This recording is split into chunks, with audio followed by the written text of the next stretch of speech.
নমস্কার বন্ধুরা। আমরা অনেকেই সপ্তাহান্তে একটু শান্তির খোঁজে দূরে কোথাও ঘুরতে যাওয়ার প্ল্যান করি। কিন্তু জানেন কি, কলকাতার একেবারে কাছেই সোনারপুরে লুকিয়ে আছে কয়েকশো বছরের পুরনো এক ইতিহাস আর অলৌকিকতায় ঘেরা এক মন্দির। আজ আমরা এসেছি সোনারপুরের বিখ্যাত ভুরিপুকুর রাধাকৃষ্ণ মন্দির চত্বরে। এখানকার শান্ত পরিবেশ আর পুকুরকে ঘিরে থাকা রহস্য আপনাকে মুগ্ধ করবেই। চলুন আজ এই মন্দিরের ইতিহাস আর মাহাত্ম্য জেনে নেওয়া যাক। সোনারপুরের রাজপুর সোনারপুর এলাকায় অবস্থিত এই রাধাকৃষ্ণ মন্দিরটি বেশ প্রাচীন।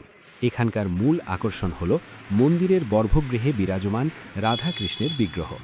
তবে আগে যে মন্দিরটি ছিল সেটি ভেঙে পুনরায় একটি নতুন মন্দির নির্মাণ করা হয়েছে। মন্দিরের গঠনশৈলীতে বাংলার চিরাচরিত স্থাপত্যের ছাপ স্পষ্ট। শোনা যায় স্থানীয় জমিদার বা কোনো এক পুণ্যবতী নারীর উদ্যোগে এই মন্দিরটি নির্মিত হয়েছিল। মন্দিরের শান্ত প্রাঙ্গণে পা রাখলেই এক অদ্ভুত আধ্যাত্মিক প্রশান্তি অনুভব করা যায়। এখন প্রশ্ন হলো, এই মন্দিরের সাথে ভুরিপুকুর নামটা এলো কোত্থেকে? লোকমুখে প্রচলিত আছে যে অতীতে এখানে বিশাল এক ভোজ বা উৎসব হয়েছিল, যেখানে কয়েক হাজার মানুষের খাবার ব্যবস্থা ছিল।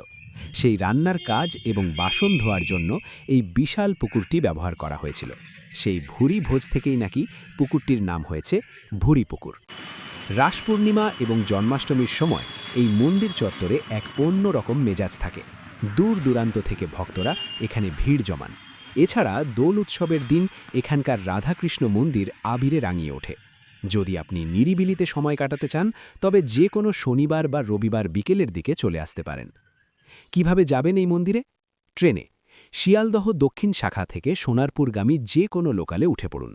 সোনারপুর স্টেশনে নেমে অটো বা টোটোতে করে মাত্র ১০-১৫ মিনিটের মধ্যেই পৌঁছে যাবেন ভুরিপুকুর মোড় বা মন্দির চত্বরে। আর আপনি যদি গড়িয়া বা বাইপাস দিয়ে আসেন, তবে রাজপুর বাজার হয়ে সহজেই এখানে পৌঁছতে পারবেন। কলকাতার ব্যস্ততার মাঝে যারা একটু পুরনো দিনের গন্ধ আর আধ্যাত্মিক পরিবেশ খুঁজছেন, তাদের জন্য সোনারপুরের এই রাধাকৃষ্ণ মন্দির একদম পারফেক্ট জায়গা।